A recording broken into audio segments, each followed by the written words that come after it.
Hi guys, and welcome to my studio.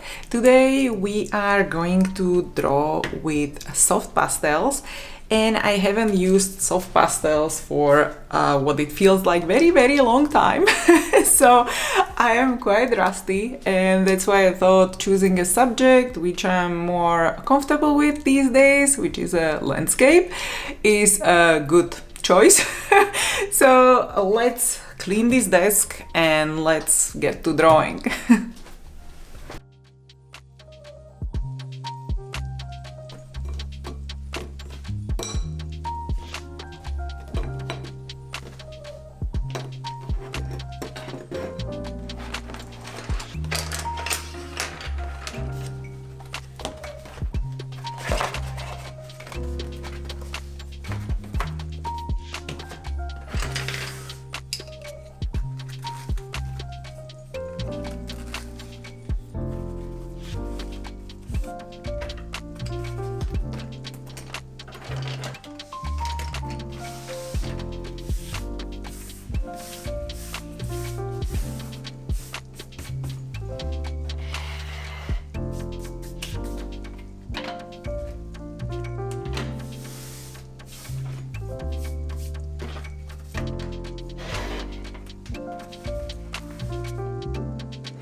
So first, I'm testing out the colors that I like and I want to use on a separate paper before starting on the full landscape. And then I plan to start drawing this landscape from background and add more colors as I continue adding elements to the foreground. And so in this video, I want to share with you a drawing exercise that can help you improve your art skills a lot, which is analyzing and interpreting the style of master artists or artists who have a lot of experience, and this helps you to develop critical thinking and hone your art skills.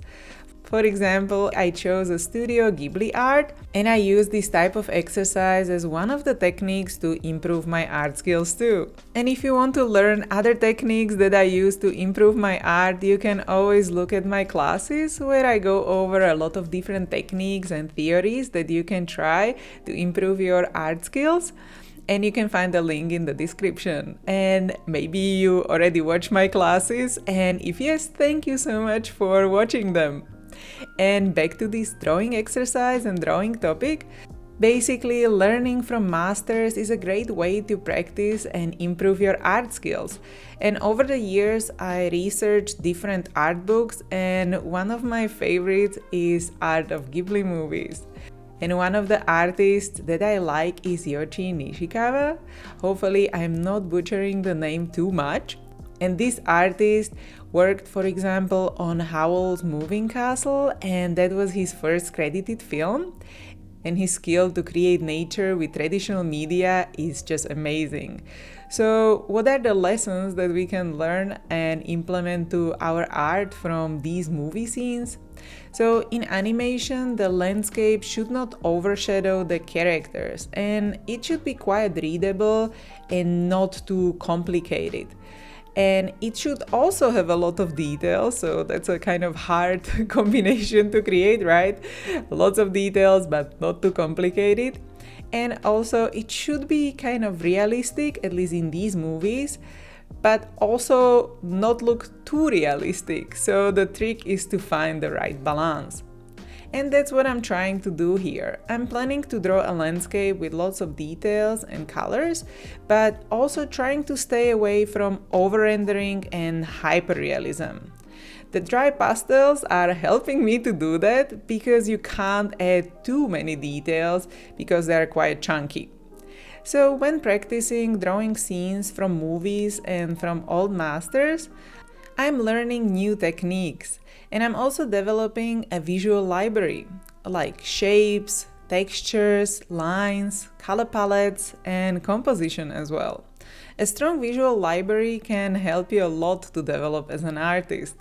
Also, by analyzing the composition in the master artist piece, you get an insight into the artist's mind and the thought process. Also, how they created the flow in their art and rhythm in shapes.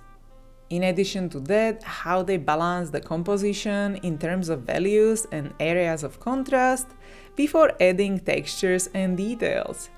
In this piece, I don't have to worry about adding super cool textures because dry pastel medium will help me to do that without overthinking the textures, which I sometimes have to do and think a lot about textures that I want to use in digital art. And you will find a link to this pastel set in the description as the other tools. And after noticing things from the art of masters, you can implement these learnings into your own art with your own real-life experiences. For example, here, I didn't just copy the artwork from the movie scene for this exercise, but I tried to notice different elements, shapes, and techniques and apply it to my own version. And why draw this landscape? One of the questions some of you guys asked me in the past was which movies do I like, and also which Ghibli movie is my favorite. I also like to know what are other people's movies too. So it's great to get some recommendations and also find out what we have in common. So please let me know in the comments, I would love to know. And which Ghibli movie is my favorite? Well, that's a tricky question because it's like choosing between two types of different ice creams on a maybe summer day, so it's hard to pick just one. And when it comes to ice cream, I would probably go for classic vanilla or cookie dough or salted caramel. Well, you see what I mean, it's hard to choose. But if I had to choose a Ghibli movie, I would maybe narrow it down to Howl's Moving Castle, Totoro, Ponyo, Nausicaa, and maybe Kiki Delivery Service and Spirited Away. And I will tell you a little bit more why I chose these ones a little bit later. And by the way, can you guess which movie this scene is inspired by right away? And for those of you who might not be familiar yet with Studio Ghibli movies, the Studio Ghibli is a celebrated Japanese animation film studio, and it's famed for its storytelling and amazing art, and they are able to create these enchanting tales that transport you completely to different locations. And people love Studio Ghibli movies for various reasons, but I believe one of the main aspects is their incredible ability to make these imaginative worlds feel so real. And each frame in their movies is well crafted, full of intricate details to make the world feel alive. And their visual storytelling kind of makes you feel like you're part of the adventure. And I hope to also create art that makes people happy and kind of help you imagine different places that you can visit. So what I find very interesting on the art is that even when it's fantasy setting, it's based on aspects of reality. For example, locations like Nara in Japan is said to be inspiration for Princess Mononoke movie, and Greek islands were said to be inspiration for Porco Rosso animation. And as an artist, I really admire Studio Ghibli's work, as you can hear. And there is so much to learn from each of their films and art, and also from the character design and environment, because each scene is like a masterclass in color, light, and composition. It's an endless source of inspiration. So it's great for studies like these. Okay, and let's circle back to one of my favorite films, which is probably Spirited Away, because this story is about a girl named Chihiro who stumbles into spirit world, and her journey to return to her own world is both captivating and heartwarming. And what I really like about this story is that she's scared at the beginning of the movie, kind of scared of being alone or going to a new school, and I can very much relate to that because when I was a kid, I had to change schools when I was 7, and it was quite stressful. And during this movie, Chihiro learns to overcome her fears and learns along the way. And even when she's scared to do something, she doesn't stop because she has the goal of saving her parents. And back to my memories, I was also afraid many times when there were significant changes, but when it was important to me, I kind of did it anyway to learn along the way. For example, like moving to different country, that was very scary, but there was a goal and I wanted to learn along the way, which I definitely think I did.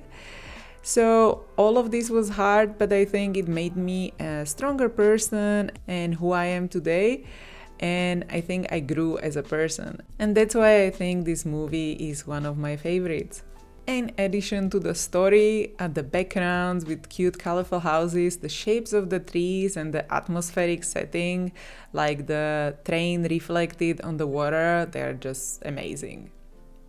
And if we talk a little bit more about Howl's moving castle, which revolves around Sophie, woman cursed by a spiteful witch to live as an old lady, and Sophie finds herself on an unexpected journey with Howl, a wizard who inhabits the moving castle, and the overall story is about love, bravery, and self-discovery, and of course beautifully shown against the surreal backdrops.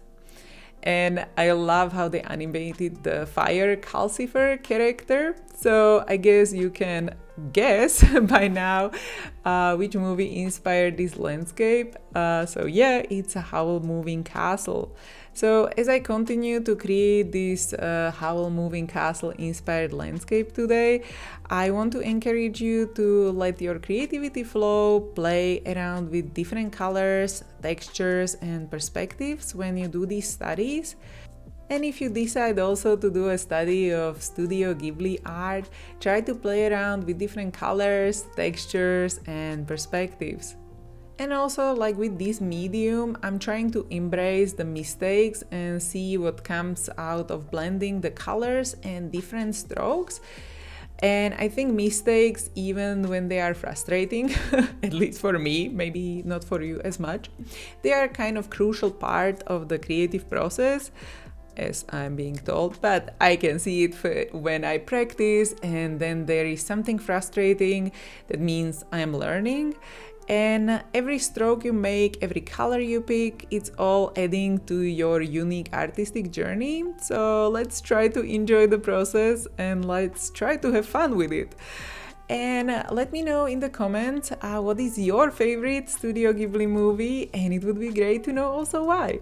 And regarding the practice technique, try to analyze art from old masters, and while doing so, think about how you can implement it into your own art later on. And doing this exercise will increase your visual vocabulary and will also help you express yourself through your art more effectively. So thank you so much for joining me today, and I hope that you found this video helpful. And keep exploring, keep creating, and see you next time. Bye!